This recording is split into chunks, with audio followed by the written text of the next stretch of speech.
Rev it up and welcome to Cars Yeah, show number 2141. Be prepared to be inspired. This is Cars Yeah, where you'll enjoy interviews with inspiring automotive enthusiasts. Mark Green is here to provide you with a fuel injection of automotive inspiration. So get in, sit down, buckle up, and get ready for a wild ride here on Cars Yeah.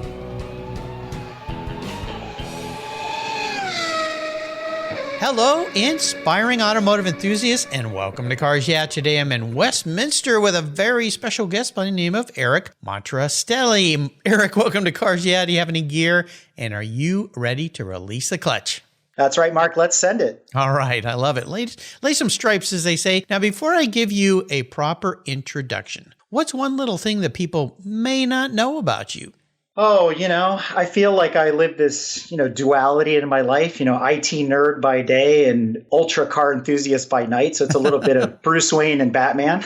Yeah, that's kind of cool. But yeah, I come from, a long line of grassroots car enthusiasts. It stems going back to my grandfather, who was actually a chauffeur for the Belgian ambassador here in the United States. And that's where my dad got hooked in cars. Whoa. And then I got it through my dad. Wow, what a job. That must be very interesting. Think about people that are chauffeurs of, anybody, as they sit up there and they just listen, and the stories that they hear that they can never share, but the stories that they hear, I'm sure are quite fascinating, especially carting an ambassador around. So not only that, but the chauffeur back in those days, especially in the 50s and 60s, they were responsible not only for driving the ambassador around, but taking care of the vehicle, its maintenance, and the look of the car, right? Making sure it was clean and detailed. So there was a lot to that job of being a chauffeur. Yeah, I was, where was I? Oh, I was down in Orange County, and there was a line of Uber cars I was waiting, and there was a guy I noticed at the end of the line. All of the other folks were just sitting in their cars, and he was out speed shining or, quick detailing his car, and I'm thinking, I want to get in that guy's car. He has some pride of ownership, and lo and behold, I got in. He had a water bottle there waiting for me. He was very professional, and I made some comments to him, and he just smiled, and so a little pride of ownership. Love it. So let me give you a proper introduction. Eric Monterastelli owns Grand Touring Motorsports, an online website where he and his team of exceptional riders spread the motorsport enthusiasm. He is the producer and co-host of the Break Fix podcast, where he and his co-host Brad Novak spent years in racing, wrenching, and motorsports, tuning that experience into a top-notch collection of stories and information, and GTM and Break Fix was born. Each week, Brad and Eric interview motorsports and automotive enthusiasts sharing their stories and their enthusiasm. Why? Well, they like to say because everyone has a story. And I'm honored to be a guest in the future on their show, so I look forward to sharing that with you listeners. When the show pops up, we'll have some fun, Eric. Before we start with the show, a word from our sponsors, so give them a little love. They're the reason we're here today, and we'll be right back. Buckle up. The most damaging thing to your vehicle's interior isn't that drink your kid spilled in the back seat. It's the sun. Harsh UV rays damage your interior over time. They crack your dash, they fade the colors inside your car, and the heat makes getting into your favorite ride downright unbearable. My friends at Covercraft have the perfect solution for you. Their sunscreens are easy to use, they take seconds to install, and they protect your vehicle while parked in the harsh sun.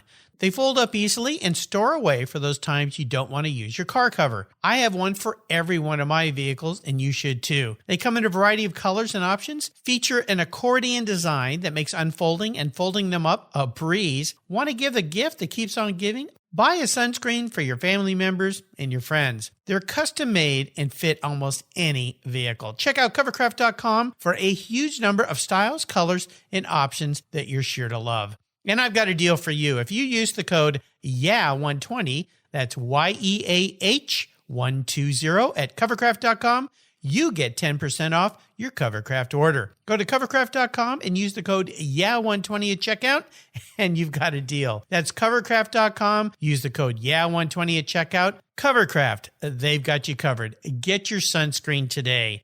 You'll thank me for it later.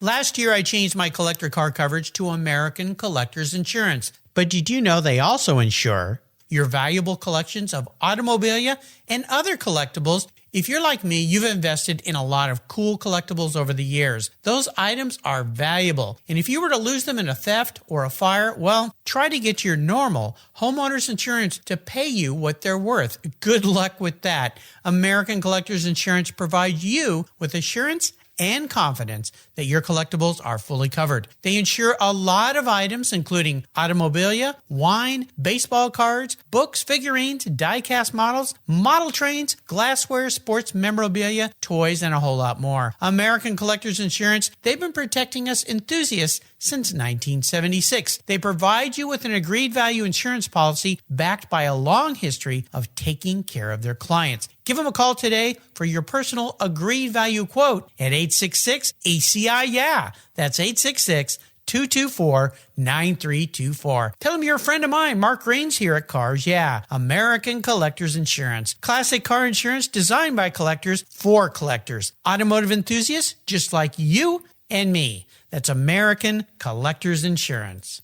You listeners know that I'm a huge car care fanatic, and my friends at AutoGeek created their Wolfgang Deep Gloss Paint Sealant for perfectionists like you and me. Wolfgang Deep Gloss Paint Sealant is designed to provide long-lasting protection and a glossy, slick finish that, well, it's unmatched. The use of polymer technology ensures your paint is protected from environmental contaminants, those damaging UV rays, and lasts up to 3 months long. By providing the glossy look of carnauba wax with the longevity of a synthetic formula, Wolfgang Deep Gloss Paint Sealant is the best of both worlds. Go to autogeek.net to get yours for the best product selection on the internet today, along with their skilled technical support. Autogeek.net is where I go for all my detailing needs. That's autogeek.net.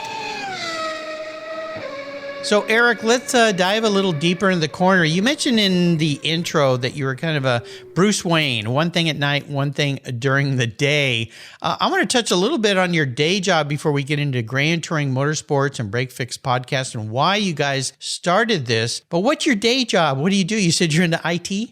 That's right. So I guess maybe another little known fact, I actually started in web development when the web was new. So, when you look back over the history of IT, that wasn't that long ago, right? We're talking to early to mid 90s. And as an aspiring developer, one of the things I wanted to do was be always obviously involved in the automotive world. How do I bridge those two together? I got involved with the local DC area car clubs. So chapters of the Porsche Club, SCCA, and others. And I started reaching out and they go, hey, that kid, he's got some skills. He can write code. He's doing this web development stuff.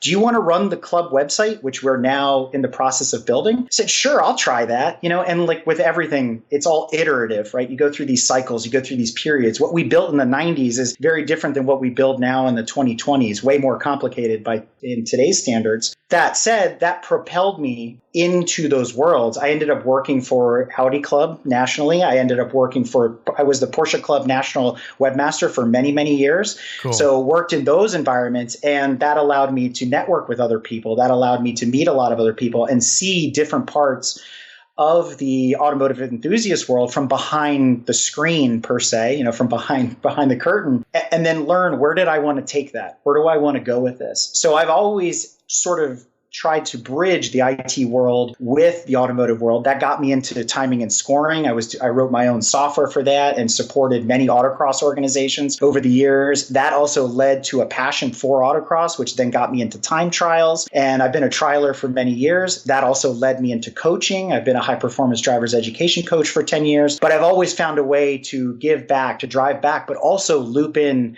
technology. And GTM, Grand Touring Motorsports, when we brought it through its, third iteration, right? It's been through several evolutions over the last 20 years. We started a car club out of it, out of a social group of enthusiasts, and we got together and we leveraged technology. We're all technophiles. A lot of us came from the Department of Defense, and jokingly, people referred to us as the car club of the DoD, but we were always very tech heavy. And so, complicated custom code and this and that. And, we started virtual racing and built this whole scoring engine, all this kind of stuff. So for me, IT was my vocation, but cars have always been my passion. And I've always found a way to blend the two together. This is a wonderful mix. And that's exactly what I was going to say. It sounds like you found a way to mix those two and create something that evolves around your passion, but you can handle it. When I started doing my podcast, I had to figure out all this techie stuff because I was running a business and had all these people to do it. And at first it was a bit of a challenge because I don't come from that world, but it's getting easier versus going way back to the days you were coding, because I ventured into that coding sandbox, I call it. I don't like it very much. It's a scary place. You can really mess some things up, but it's kind of interesting. So I love how you developed this into what you guys are doing, a Grand Touring Motorsports and Break Fix podcast. Let's focus on GTM first. What exactly in your guys' world is that for the person listening that maybe hasn't found you guys yet? And how do they interact with that? What are you guys doing with it? Yeah, so GTM, as it stands today, in its 8th year in its current iteration. So like I said, it's gone through several evolutions. Mm-hmm. If you go back 20 years ago, we started as Grand Touring Audi, and a lot of the content there was actually merged into the Audi Club. So that exists in its new form over there. Then we spun off and became this parts distributor company that my dad ran under the same name, catering to the Volkswagen, Audi, and Porsche community, specifically for track drivers, autocrossers, high performance people, supplying them with, new control arms and brake pads and rotors and all the stuff they needed to keep the track cars going weekend after weekend. And then after my dad passed away about 10 years ago now, we were kind of sitting around talking, and Brad and I go back 20 plus years because we were in high school together. Oh, wow. And he said, we can leverage technology, like I mentioned, to keep all of us budding track rats together and not go to the track alone. That was one of our things. You never want to go to these events by yourselves. You want to go with friends. It makes it more enjoyable. You have all these stories, all these adventures that you go on. And so we started leveraging that, and it started to grow. And so we built this car club. Now, granted, there's car clubs all over the place, but they're super specific, right? You have the Porsche Club and the BMW Club. And then you got the guys that I'm the Ford Fiesta Club of New England. Okay, great. We looked at ourselves as what we call non-denominational petrol heads. We were accepting of everybody. You got a Miata, you got a GTI, you got a Porsche. It's all good. The idea was, are you here to promote motorsports and the enthusiasm behind it? How do we get young people involved? How do we give back to the community? So initially, we were comprised of a lot of racers and instructors. And our way of giving back was getting in the right seat, working with people, cultivating, our experiences and things like that. So that also led us to sit down and go, well, why don't we share some of these stories with other folks? So we started writing. We wrote over 300 articles. Wow. In the first 6 years that GTM as it exists today. And it could have been on anything. Weekend recaps, field trips we were taking, reviewing, a movie or a documentary that came out. We just wanted to share our experience and our knowledge with other people. And the podcast Break Fix had always been on the back burner for a while. The joke in Break Fix, it's not even the build, break, fix, repeat that everybody tends to use over and over again. Mm-hmm. It goes back to the relationship that Brad and I have. He tends to break things, and I was always fixing his cars. So that's where that comes from. Nice. But what we decided in 2020, because of COVID, a lackluster motorsports year altogether, whether it was on the professional stage or the grassroots stage, we looked at each other and said, everybody's at home right now. Nobody really wants to read. A lot of our members in the club had said, it would be really nice if we could hear these stories, right? Do you guys want to talk about them? And we sat on that for a while. And then again, COVID hits.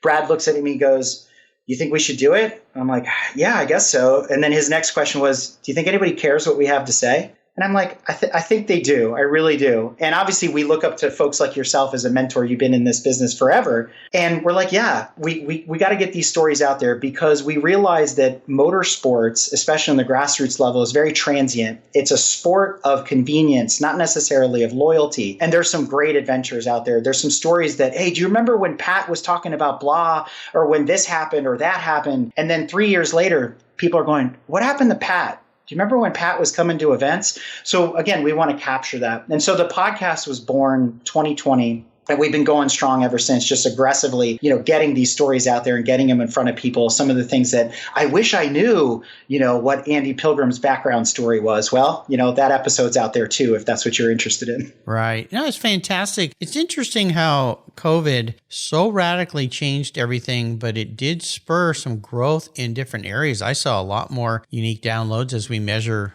so-called subscribers in the podcast world happened during COVID because people just had more time, I think is the reason why. If you say they were stuck at home or perhaps they were diverted from other things they were doing. So I love that you guys did this, and being in the podcast world has been so enjoyable to me because I get to bring inspiring people like you aboard to share stories with people that are maybe doing what they don't like. And they go, wow, okay, Eric, Brad, they figured out how to do this and they just did it. And is that in your guys' case, and you're an IT expert, but just stepping into it and doing it, is that the key to moving forward on these projects? So yes and no, right? So a lot of folks that we talk to, because we do have friends that are in this world and they do podcasts in different genres, right? Genres that I would say are easier. Maybe it's TV and movie, maybe it's true crime. I mean, those are always the popular ones. Mm-hmm. And they always say, just like we say at the track, oh, just send it. Once the wall falls over, your subscribers will come and this and that. And it's not that easy, right? No, it's not that simple.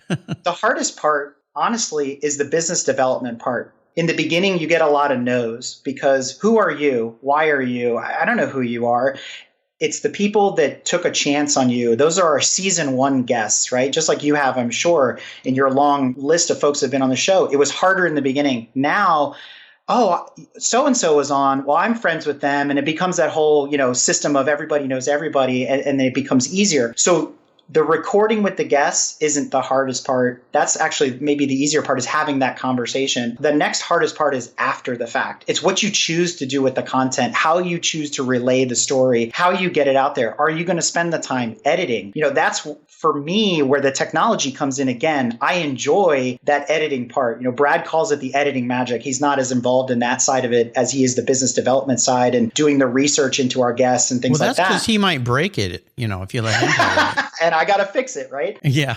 So that's where I enjoy that side. But there's a lot to it, just kind of recording it and sticking it out there. That's one way of doing it. But it really depends, just like a car. What is it you want to get out of it? When you buy that Porsche or you buy that Ferrari, what is it you're choosing to do with it? Is it just going to be the cars and coffee car? Or are you going to spend time modifying it and making it a track weapon? So we look at the podcast, we look at the articles that we're writing, we look at GTM in the same way. It's this iterative evolution process.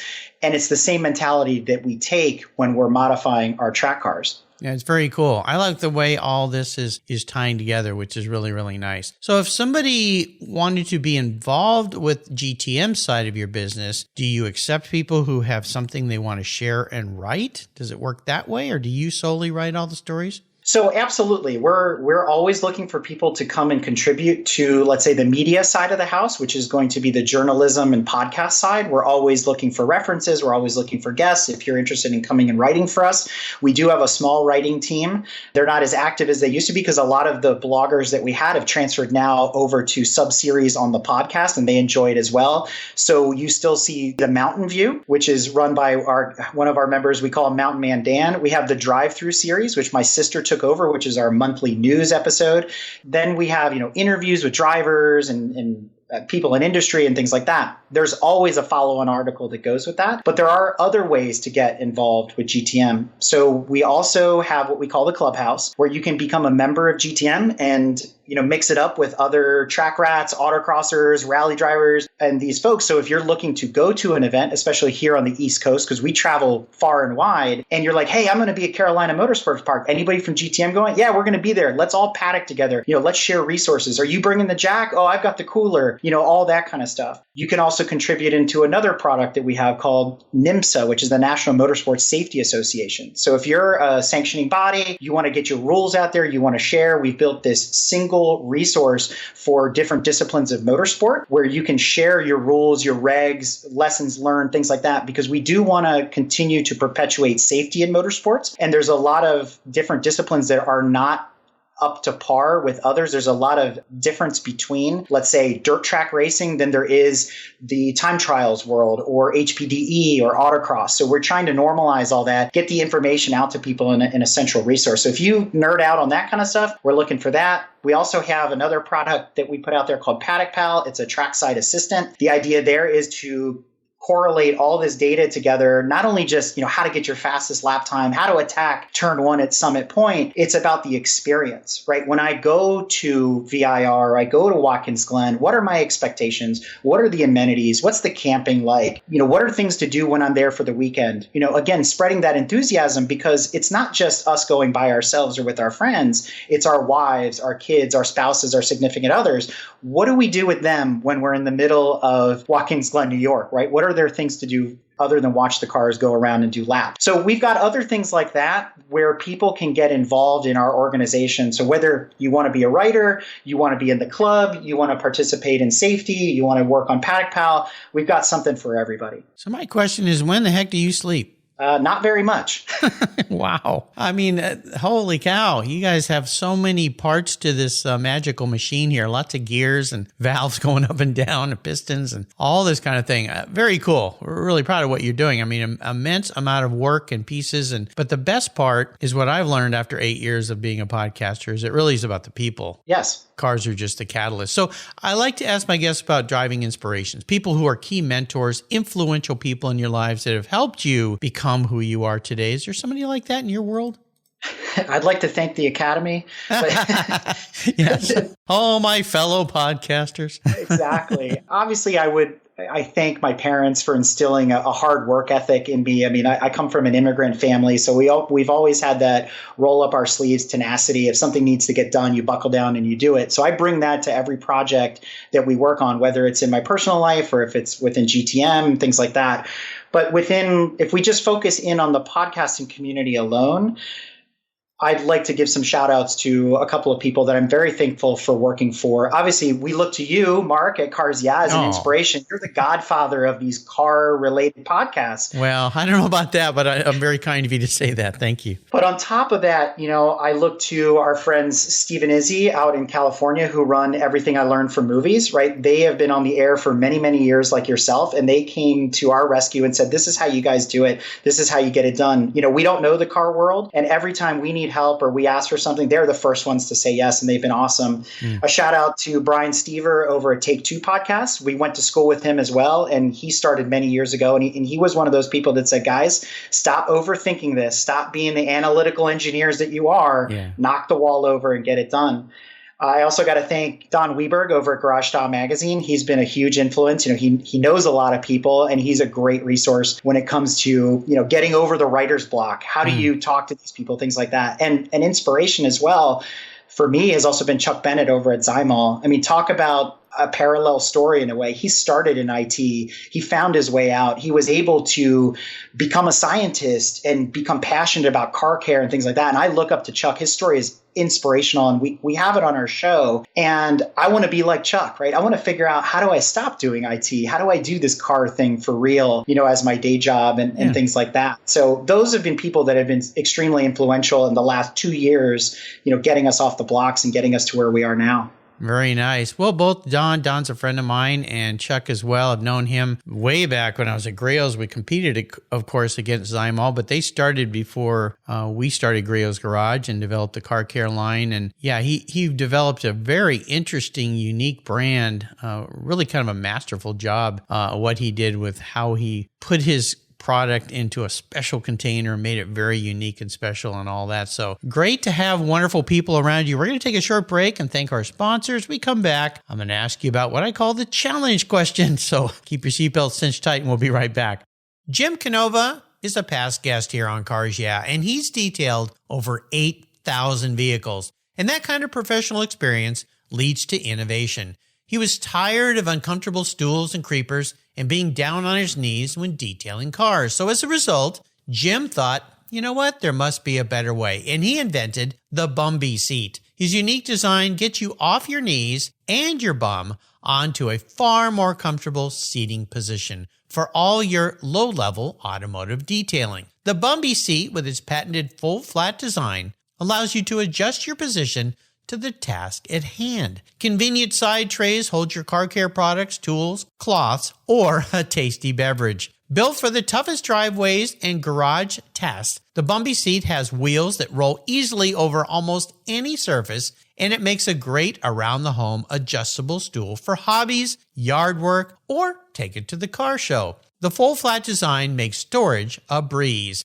Jim has launched an Indiegogo fundraiser, and you can get in on the start of what's sure to be an industry favorite. Go to Indiegogo.com and type in Bumby Seat, that's BUMBEE Seat, to be one of the first in line to start improving your automotive detailing experience today. That's Bumby Seat on the Indiegogo.com website. A fun folding mobile seat design.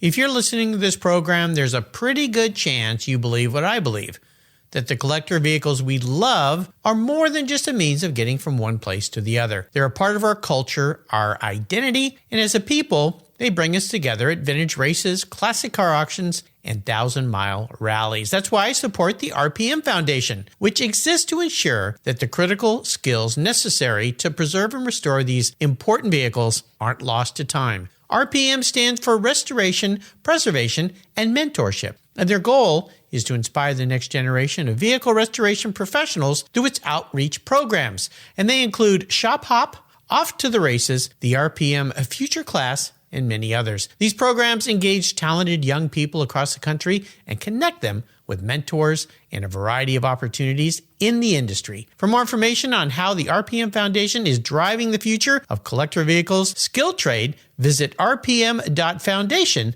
today. Linkage. It's a new quarterly publication and website that covers the automotive market, driving, restoring, collecting, and discovering your passion for motor vehicles. Linkage is about experiences, opinions, and values. Linkage is an actual informed, reasoned opinion based on first-hand experiences. A talented linkage team covers the automotive world, the people who share your passion and mine, smart, considered, rational, and experienced opinions, ones you can learn from and grow. That includes our passion that drives auctions and the collector car market. So come with me and join us on this journey. And be sure to use the code CARSYEAH when you subscribe, and they'll give you $10 off. Boom! Linkage, geared for the automotive life. Subscribe today at linkagemag.com. So the challenge question, this is really more about the lesson learned from a big challenge. Maybe it's a big failure. So walk us through a little tough time on the track, since you're a track jockey, I guess, as I could say, and tell us how you overcame that and what it taught you. One of the constant challenges for any high-performance driving instructor is that we have to adapt on the fly.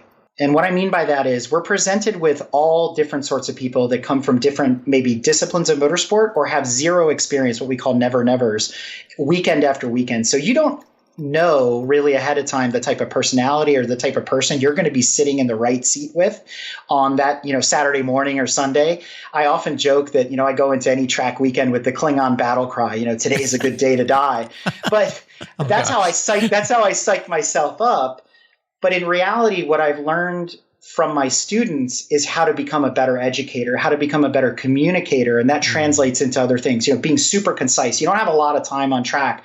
But more importantly, I also took from the DoD customers that I work with, especially the Marines, it's a philosophy of adapt and overcome. I have to be very quick on my feet, learn how these people are learning. Are they a kinesthetic learner? Are they a visual learner, an auditory learner, all these kinds of things, and then adapt my style to them to make sure that not only are we safe, but they're learning, they're growing, they're having fun, and they want to come back. So that's always a struggle for every instructor, and it comes with time. It comes with time in the right seat, not necessarily time in the driver's seat. I don't know how you guys do that. I had this idea. I wanted to race cars way back when. I bought an E36 M3 and I went to a driver's instructor's day with BMW Club. That was actually down in Portland, but we have a great track here. Actually, a couple of them and about a third one coming up here. And I just remember jumping into the car with that guy and I thought about that. I went, man, this guy's brave to get into a car with complete strangers. He has no idea what they're about to do. And get them around the track safely and himself at the end of the day and be happy. And so my hat's off to you for that. I love the correlation to the Marines, DOD, and how you got to act on your feet, because I assume there's always the hot shoe in That's every right. group who thinks he knows way more than he does. And just because he brought the fastest car doesn't mean he knows what the heck he's doing, because sometimes those are the guys to be most afraid of, right? And the learning moment comes there when they're forced to give a point buy to a Miata that's been dogging them for over a lap. Yeah, a little humility gets built into the equation. Yeah, I did that. I started riding bikes again, and I went to the track with a motorcycle group, and I had a bike I should not have been on. It was a very fast MV Agusta F4. And we went out, and I was being very careful because I knew I didn't have the skill sets, and I realized very quickly the way they had posed this event was not what it was. It was supposed to be a beginner thing, and there were guys out there that were far from that, and they were passing left, right, and they'd go by me and bump my shoulder. I'm like, what is going on here? And I think that's the other part of it, is to know when to get off the track and go, okay, this isn't right. This isn't working. How do you work with people like that get out there and then realize, I don't think I should be here? Is there a way you kind of work with them to get them back out, to give them the confidence that, okay, we'll take a different approach? Yeah, so around the country, there are sanctioning bodies that certify instructors, especially for high performance drivers education, or HPDE for short. Some of those include the SCCA, NASA, the Motorsport Safety Foundation, and other organizations like that. So we go through rigorous boot camps, much like the club racers do when they're getting their driver's licenses for track racing and whatnot. So we go through that. We also go through recertification year after year. And what we do is we work on use cases. Right? Some of the classic ones are the timid driver. There's the engineer who overanalyzes things, and then there's the overly aggressive driver. So those are the three big ones, and then you kind of go in between those. So we're trained to deal with that, adapt with that, different techniques, emergency situations, what happens if somebody passes out behind the wheel, all those kinds of things. So it's sort of on par with the Department of State training sometimes, where, things like that. But it's a great experience, but it also teaches you a lot about your own driving, because you start to analyze the mistakes that the newbies are making. So you grow while they grow. But in the beginning, it's tough. And there's a lot of mentoring going on. So as a senior instructor myself, I take on, instructor candidates every year and work with them, put them in difficult situations, get them out of their comfort zone. If it's a front wheel drive guy, I'm going to stick you in a high horsepower, Viper, because I want you to be uncomfortable. But you need to learn one of the greatest things that I think Hans Stuck bestowed to us grassroots drivers, which is the best tool you have behind the wheel is what you're sitting on. And so these guys need to learn how to drive by feel. And as an instructor, if you can't do that, you can't instruct, because you can't anticipate what the car is doing ahead of time. I never thought about somebody passing out. Oh my gosh, that's got to be horrifying. Has that ever happened to you? It has not happened to me, but it has happened to other instructors. We've had people have heart attacks. I mean, there's been some unfortunate situations. Wow. Yeah. I can't even imagine. Well, I like to ask people about bucket list looking forward, because racing is much about that, looking way down the track, not just what's in front of you. It's akin to life. You should always be looking way down the track. It sounds like to me, you may have already answered this question. How to transition out of full-time IT into what you're doing now. Is that's your goal looking forward? It is, because I have to think about, what's my retirement job look like? I've been in IT a long time, and, some of these careers for folks, we go through evolutions. Oh, you hear about it as an example. Andy Pilgrim, he's one of my heroes. He didn't become a factory driver until he was 40 years old. And here he is at 64, and he's still out there racing. But before that, he was a programmer. He was also in IT. He ran his own company, things like that. So I asked him on the show, how did you make that transition? And he walks us through that journey. But I look at that as well. But there's something beyond that. If we kind of hone in on the bucket list for the podcast itself, for Break Fix, we have this, vision board in the writer's room, and we talk all the time. We call it Mount Everest, right? Who's at the summit? Who's at base camp? And in between. And for me, at the top of our Mount Everest vision board, I would love to sit down with kind of two guests, and I guess one's a pair and one she's by herself. I would love to interview one of my heroes as I grew up in the Group B era, and that would be Michel Mouton from Audi. And on the other side of that, sort of in line with that, keeping with the Audi theme, I would also love to sit down and talk Trans Am and IMSA with Hurley and Hans. I think that would just be a fantastic conversation. So for me, that's the summit of Mount Everest. Very cool. I love it. So we're going to talk about your special vehicle, a car that you've had that really stands out for you. Take us on a little ride. I mean, I've had a lot of cars over the years. We actually did an episode about this called Regrets in the Desert Island, the one that got away and things like that. Yes. But I think the better answer to this is the experiences I've had with my heroes, because I throw it out there and I know I'm a hypocrite when I say this, never drive your heroes. It's like meeting a celebrity in Hollywood, right? Never meet your celebrity because you're going to get your heart broken. And I think the same is true of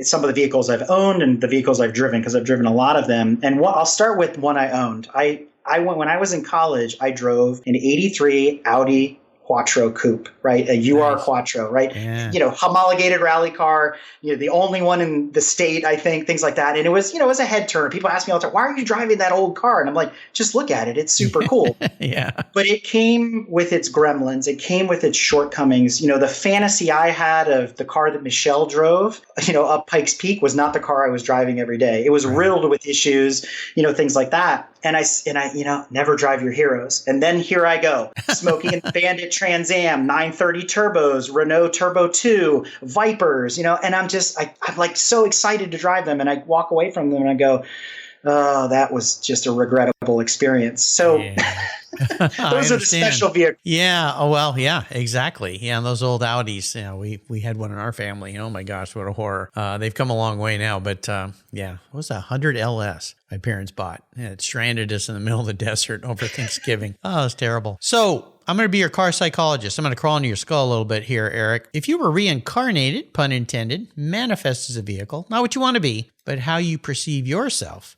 as a vehicle, what would you be, but more importantly, why? Well, since I talked about that duality in my life, there's two cars that come to mind.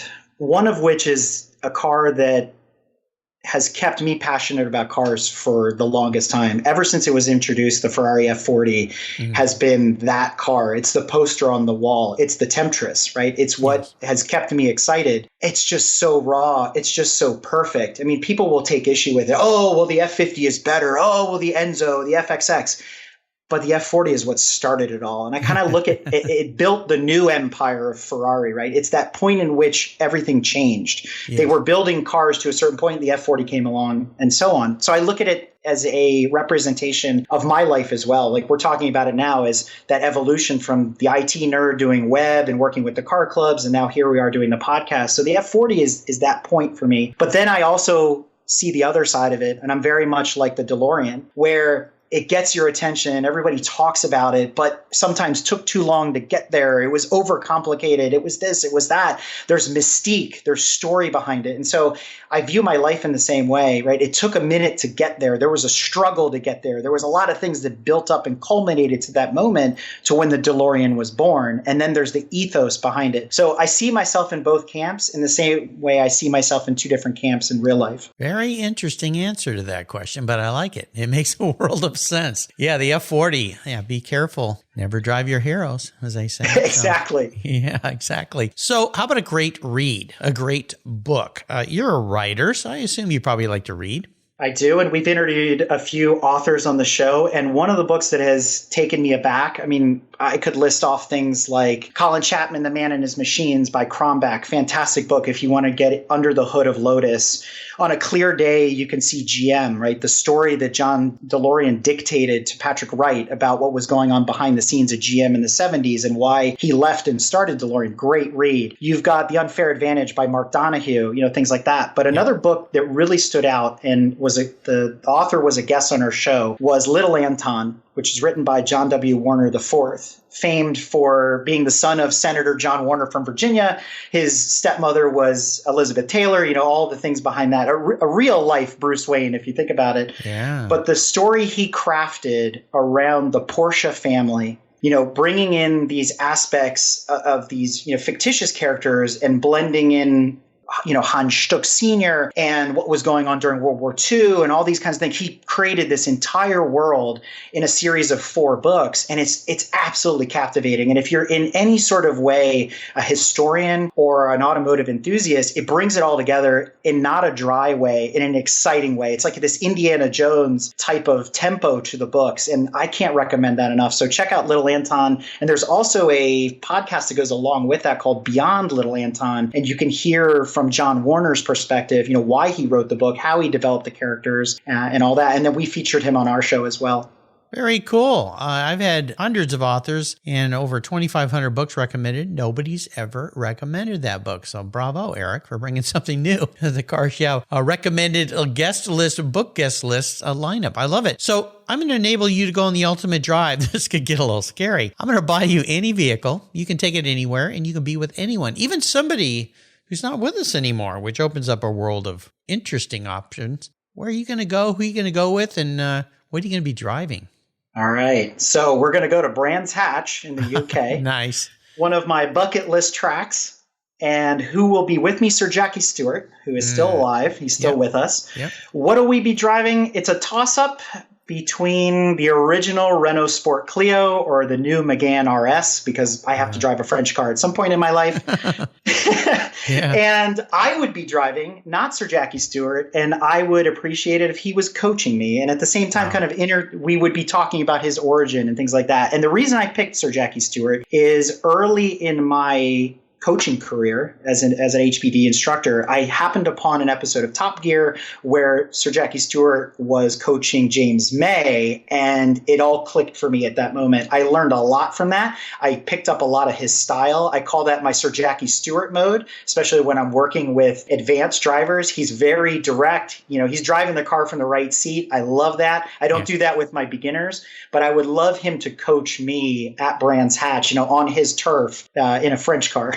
This is a very cool answer, Eric, and it's something that I learned a long time ago is hang out with people that are a lot better than you because you can learn a lot more from them. And that's pretty cool, you being a higher level coach, if you will, and having somebody like that who's way up there in the racing world, obviously, be your coach. Just gives me a little inclination of who you are that you can always learn. That's right. Always get better. It's great. You've taken us on a wonderful drive today, and I can't thank you enough for reaching out and being my guest here. I can't wait to be a guest on your show. This has been really great, and I get to meet Brad, of course. Before I let you go, could you share maybe an inspirational thought, some words of wisdom for our listeners? Yeah, so it goes back to the title of our show, Break Fix. I mean, jokingly, I said it refers to Brad and I, but more importantly, it refers to a racer's mantra that you hear around the paddock all the time. Run it until it's broken, then you know what needs to be fixed.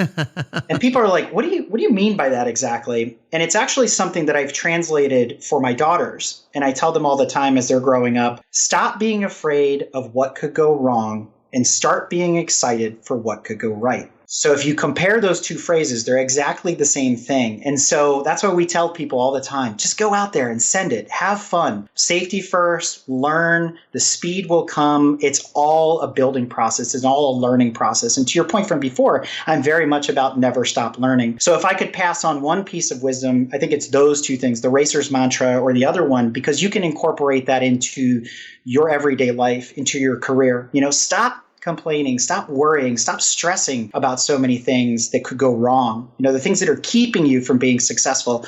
Get excited about what could go right and what doors that will open up and what that will lead you to next.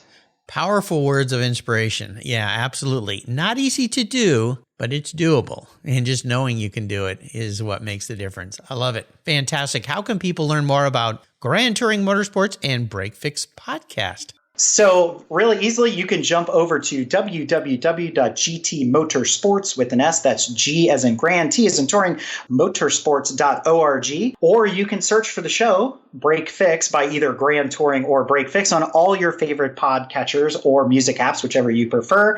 And check out the 135 plus episodes we already have published, with a ton more coming with awesome guests.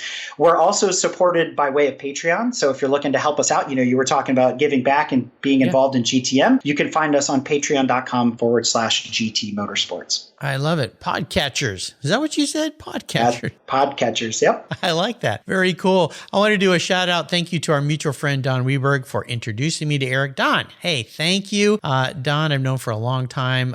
He supports me. I try my best to support him the best I can. So that's very, very cool. Eric, hey, thanks for being so generous today with your time, your expertise, and sharing your experience. Really proud of what you guys are doing. Can't wait to be on your show and meet Brad. Tremendous bit of juggling you're doing in your life. My hat's off to you, my friend, because this is not an easy feat, what you and I do. And you've added a lot more complexity to your life. So bravo to you. Until you and I talk again, I'll see you down the road or on Break Fix Podcast. Thanks, Mark. You're welcome. This was fun. Thank you so much for joining us on today's ride here at Cars Yeah. Drive on over to carsyeah.com to find show notes and inspiring automotive fun. Download your free copy of Filler Up, a fun book filled with gorgeous photographs of fuel filler fun, including quotes from more inspiring automotive enthusiasts. Download your copy today, and we'll see you next time on Cars Yeah.